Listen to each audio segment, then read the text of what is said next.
घने जंगल के बीचों बीच एक प्राचीन पेड़ खड़ा था, जिसे जंगल के जानवर सत्यवृक्ष कहते थे। इस पेड़ की जड़ों में छुपा था एक रहस्य, जिसे जानने के लिए हर जानवर उत्सुक रहता था। कहा जाता था कि जो भी इस पेड़ के रहस्य को जान ले, वह पूरे जंगल का राजा बन सकता है। एक दिन जंगल के छोटे से जुगनू ने बाकी जानवरों को इकट्ठा किया। सुनो दोस्तों, मैं जानता हूँ कि इस सत्यवृक्ष का रहस्य क्या है, जुगनू ने अपनी आंखों को चौड़ा करते हुए कहा। तभी बंदर ने छेड़ते हुए कहा, जुगनू भैया, आपकी रोशनी तो सिर्फ अंधेरा दूर कर सकती है, इससे जंगल का रहस्य कैसे सुलझेगा। सभी जानवर ठहाके मारकर हंस पड़े। जुगनू ने अपनी बात को जारी रखते हुए कहा, मजाक उड़ाने से काम नहीं चलेगा।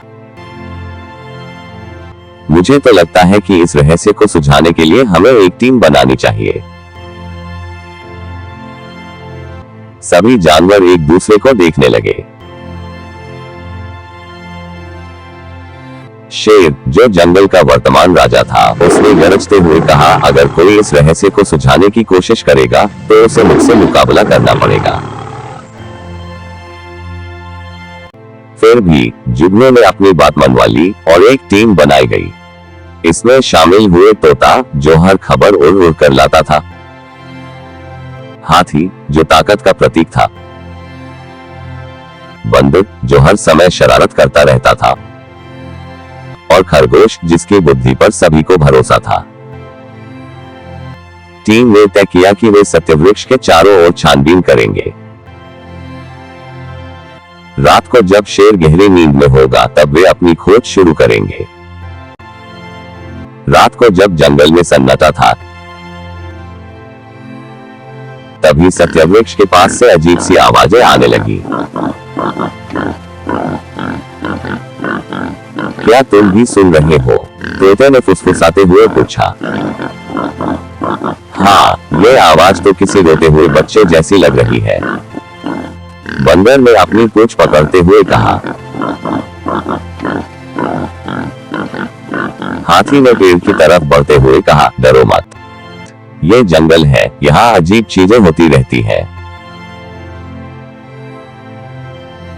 लेकिन जैसे ही उसने पेड़ की जड़ पर पैर रखा, पेड़ जोर से हिलने लगा। सभी डरकर पीछे हट गए। अचानक पेड़ की जड़ों में एक दरवाजा दिखाई दिया। ये दरवाजा पहले कभी नहीं देखा। खरगोश ने हैरान होकर कहा। जुगनू ने अपनी रोशनी से दरवाजे को देखने की कोशिश की। दरवाजे पर लिखा था, जो सच्चे दिल से जंगल की सेवा करेगा, वही इसे खोल सकता है। सभी ने एक एक करके दरवाजा खोलने की कोशिश की, लेकिन कोई सफल नहीं हुआ। तभी बंदर ने मजाक करते हुए कहा, लगता है ये दरवाजा सिर्फ मेरी शरारतों से खुलेगा। उसने दरवाजे पर अपनी पूंछ मार दी और चमत्कार, दरवाजा खुल गया। दरवाजे के पीछे एक गुफा थी। गुफा में अजीब अजीब से चित्र बने थे, जो जंगल की कहानियां बता रहे थे। तोते ने चिल्लाकर कहा, ये देखो, ये चित्र तो जंगल के पुराने राजा की कहानी बता रहे हैं। तभी गुफा के सबसे गहरे कोने में उन्हें एक चमचमाता पत्थर दिखा। ये क्या है? हाथी ने पत्थर को उठाने की कोशिश की, लेकिन पत्थर हिला भी नहीं। शायद ये कोई जादुई पत्थर है, जुगनू ने अनुमान लगाया। जुगनू ने अपनी रोशनी पत्थर पर डाली। तभी पत्थर चमकने लगा और उसके ऊपर एक चित्र उभर आया। चित्र में एक खरगोश राजा के सिंहासन पर बैठा था और चारों ओर जानवर खुशी मना रहे थे।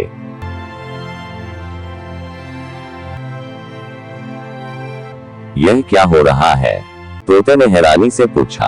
पत्थर की चमक के बीच से एक आवाज आई, जंगल का राजा वही होगा जो सबकी भलाई के बारे में सोचे। शेर ने जंगल पर राज किया, लेकिन वह सिर्फ ताकत का इस्तेमाल करता है। अब समय है कि जंगल का असली नेता सामने आए। सभी ने तय किया कि ही जंगल का अगला राजा बनेगा। शेर ने भी अपनी गलती मानी और खुशी खुशी सिंहासन छोड़ दिया। बंदर ने शरारत करते हुए कहा, तो अब क्या राजा जी, हमें कोई भोज मिलेगा या नहीं? सभी जानवर हंस पड़े और खरगोश ने वादा किया कि वह सबकी भलाई के लिए काम करेगा। इस तरह सत्यवृक्ष का रहस्य सुलझा और जंगल में एक नया युग शुरू हुआ। जानवरों ने मिलकर जश्न मनाया। जंगल में एक चालाक लोमड़ी भी रहती थी। वह हमेशा खुद को सबसे होशियार समझती थी और खरगोश के राजा बनने से खुश नहीं थी। उसने सोचा, यह छोटा सा खरगोश राजा कैसे बन गया? मुझे कुछ करना होगा ताकि इसे राजा की गद्दी से हटाया जा सके।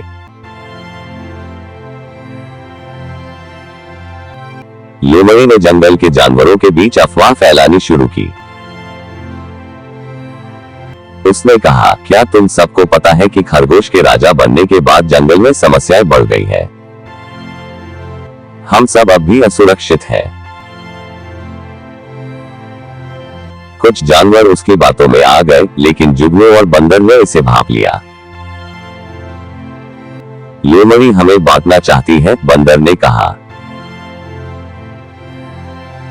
खरगोश ने शांत रहते हुए कहा, हमें सीधे उसका सामना करना होगा, लेकिन पहले ये पता लगाना होगा कि वह क्या करने की योजना बना रही है। लोमड़ी ने जंगल में एक झूठा खेल खेला। उसने कई जानवरों को उकसाया कि वे खरगोश को चुनौती दें। अगर तुम राजा हो तो साबित करो कि तुम सबसे होशियार हो। मैं तुम्हें एक पहेली दूंगी, अगर तुम उसे हल नहीं कर पाए तो तुम्हें गद्दी छोड़नी होगी, लोमड़ी ने कहा। खरगोश ने मुस्कुराते हुए कहा, ठीक है, मैं तुम्हारी पहेली का सामना करने के लिए तैयार हूं, लेकिन अगर मैं इसे हल कर लूं तो तुम्हें जंगल छोड़ना होगा। लोमड़ी ने चुनौती स्वीकार कर ली। लोमड़ी ने कहा, सुनो मेरी पहेली। एक ऐसी चीज है जो चलती है पर पैर नहीं होते, जिसे छू नहीं सकते पर महसूस कर सकते हो। बताओ वह क्या है? जंगल के सभी जानवर उलझन में पड़ गए। बंदर ने कहा, यह तो मुश्किल है, यह क्या हो सकता है? लेकिन खरगोश ने कुछ ही पलों में जवाब दिया, यह हवा है। लोमड़ी हैरान रह गई। उसने फिर एक और पहेली दी, ऐसी कौन सी चीज है जो जितने ज्यादा निकाली जाए उतनी ही बड़ी होती जाती है? इस बार जुगनू भी उलझ गया, लेकिन खरगोश ने फिर मुस्कुराते हुए कहा, यह गड्ढा है।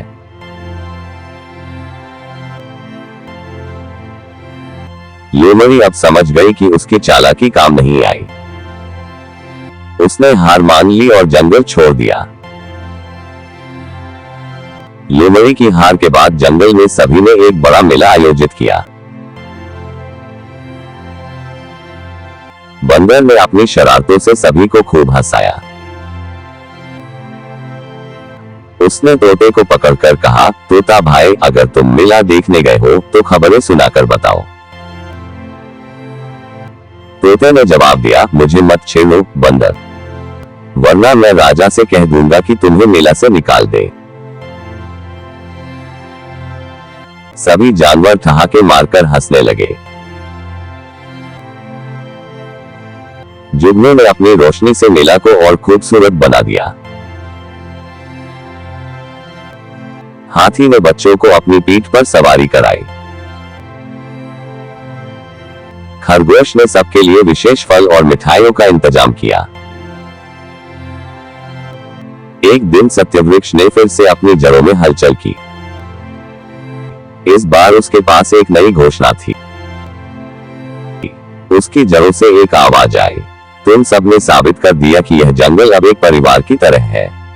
यह जंगल अब हमेशा खुश और शांत रहेगा। खरगोश ने जानवरों से कहा, हम सबको मिलकर काम करना है। अगर हम इसी तरह एकजुट रहेंगे तो ये जंगल हमेशा सुरक्षित और खुशहाल रहेगा। सत्य वृक्ष, सर्वत्र वृक्ष और जानवरों के बीच का सामंजस्य जंगल को और भी खूबसूरत बना चुका था। लोमड़ी की साजिश, मगरमच्छों की समस्या और चमगादड़ों का डर सभी बीते दिनों की बात हो गई थी। अब जंगल में हर सुबह हंसी, हर शाम संगीत और हर रात उत्सव का माहौल रहता था। बंदर की शरारतें, तोते की बातें, जुगनू की रोशनी और खरगोश की चतुराई ने जंगल को एक परिवार बना दिया था।